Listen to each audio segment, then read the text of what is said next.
Біз бәріміз Алдар көсені білеміз. Айлакер, қу, әзіл қой. Ол жарлыны жақтап байдалдаған. Оның есімі ескі ертегілер мен күлкілі әңгімелермен байланысты. Бірақ бұл оның шынайы тарихы ма? Әрине жоқ. Шындығында халық айтпайтын, айтуға батылы бармайтын қараңғы сыр бар.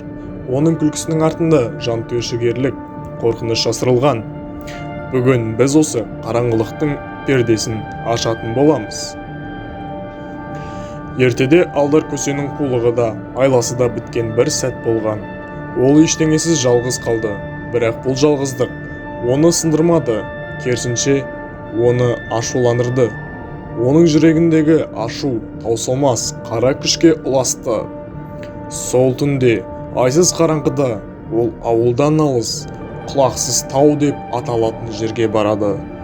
Аңыздар бойынша бұл жерде адам жанын билегісі келетін ескі жындар мекендейді.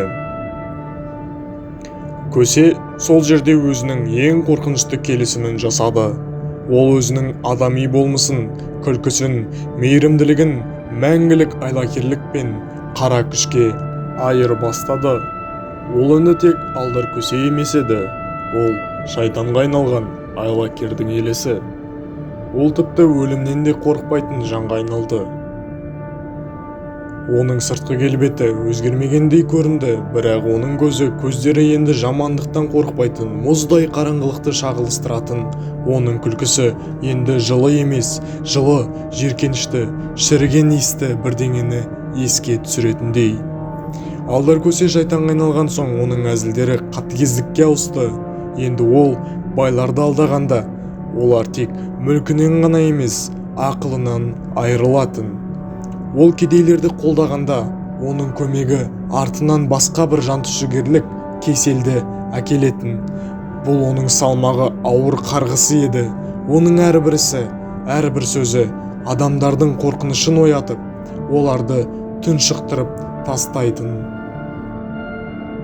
3 бөлім. Қорқынышты іздер. Түн ортасында Алдар көсе өткен ауылдарда сыбырлар естіледі. Кейбіреулер оның үйдің қараңғы бұрышында тұрғанын көргенін айтады.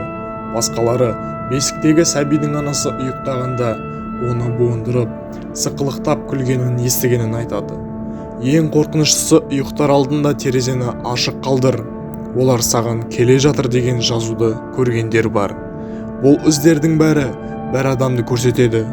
Алдар көсе, ол қазір халықтың санасындағы ең үлкен қорқынышқа айналған. Ол адам еркіндігін шектейтін ең үлкен түрме сияқты.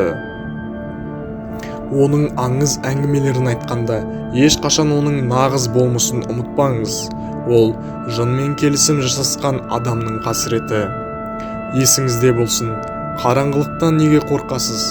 Егер елестер болмаса, қараңғылықтың несі қорқынышты? Ал енді достар, сіздерге қасіреттің қалдықтары, ел аузында жүрген аңыздарды айта кетейін. Ел аузында Алдар көсенің істерінің 6 қасіретті белгісі қалған деседі. Бұл белгілер оның жер бетінде әлі де жүргенін дәлелдейтіндей. Ең біріншісі қара торсық аңызы. Жұрт кейде ескі керуен жолдарының қиылысында жатқан, ішінде не бар екені белгісіз қара торсықты көреді.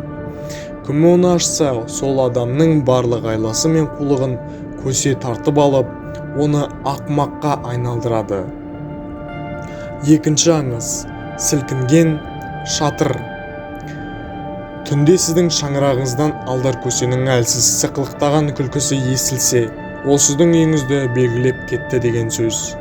Таң атпай сол үйден міндетті түрде бір ұрлық болуы мүмкін деп аңыз айтып кетіпті.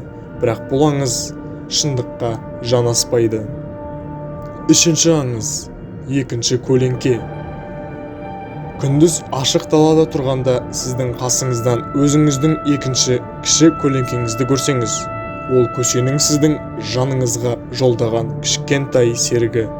Ол сіздің құпия ойларыңызды тыңдау үшін келген. 4 аңыз. Құлақсыз құдық. Ескі құлақсыз құдықтар бар. Оларға көсе деп айғайласаң, ішінен судың дыбысы емес, тастың ұзақ құлаған дыбысы естіледі. Бұл оның жанын саудалаған жындардың орнына түсіп жатқандардың белгісі. Ол сізді бақылап тұруы мүмкін. Өйткені түнде ұйықтап жатып кенеттен оянып кетсеңіз, бұл сізге біреу қарап тұр деген сөз. Алдар көсе сіздің санаңыздағы ең үлкен қорқыныштың өзі. Ол әлі де сіздің жаныңызды іздеп жүр.